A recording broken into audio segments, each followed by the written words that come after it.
ఓం శాంతి. శివపరమాత్మ మహావాక్యాలు. భక్తులకి సర్వ ప్రాప్తులు ఇచ్చే సాధనం గురించి చెప్తున్నారు పరమాత్మ. మన స్మృతి చిహ్నానికే కదా పూజలు చేస్తారు భక్తులు. మరి వాళ్ళకి సర్వ ప్రాప్తులు ఇవ్వాలంటే ఏ సాధనం ఉండాలి అనేది పరమాత్మ చెప్తున్నారనమాట.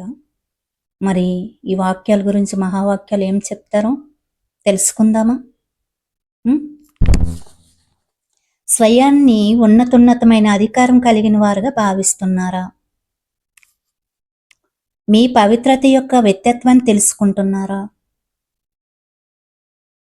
బాబా ద్వారా మీ అవినాశ ఆస్తిని పొంది సంపన్నంగా అనుభవం చేసుకుంటున్నారా?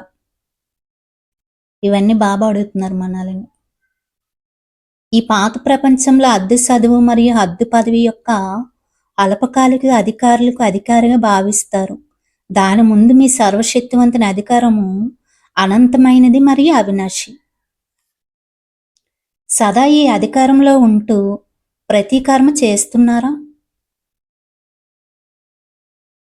బాబ్దాద ప్రతి బిడ్డను అనంతమైన యజమానిగా తయారు చేస్తున్నారు. అనంతమైన యజమాని స్థితిలో అనంతమైన సంతోషం ఉంటుంది. మీ సంతోషం యొక్క ఖజానా గురించి తెలుసుకుంటున్నారు కదా. బాబా పిల్లల భాగ్యరేఖలు చూసి శ్రేష్ఠ భాగ్యాన్ని తయారు చేసుకుని వారు కోట్లలో కొద్ది మంది అని సంతోషిస్తున్నారు. బాబా పిల్లలను చూసి ఎక్కువగా సంతోషిస్తారా, లేక పిల్లలు మీ భాగ్యాన్ని చూసి ఎక్కువగా సంతోషిస్తున్నారా? ఎవరు ఎక్కువగా సంతోషిస్తున్నారు? మీరు శ్రేష్ఠాత్మలంటే మీ యొక్క ప్రతి కర్మ చరిత్ర రూపంలో మహిమ చేయబడుతుంది. ప్రతి చరిత్రకి ఇప్పటి వరకు పూజ కూడా జరుగుతుంది. ఇప్పటి వరకు కూడా భక్తులు దర్శనీయమూర్తులైన మీ యొక్క ఒక్క సెకండ్ దర్శనం కోసం తప్పిస్తున్నారు. భక్తులు తపన అనుభవం చేసుకుంటున్నారా? భక్తులను ప్రసన్నం చేసేటందుకు మనసులో దయ మరియు కళ్యాణ భావన వస్తుందా? భక్తులను ప్రసన్నం చేసుకునే సాధనం ఏమిటో తెలుసా? దేవతలైన మీ ద్వారా భక్తులు ఏ ప్రాప్తి యొక్క కోరికతో ఉన్నారా తెలుసా?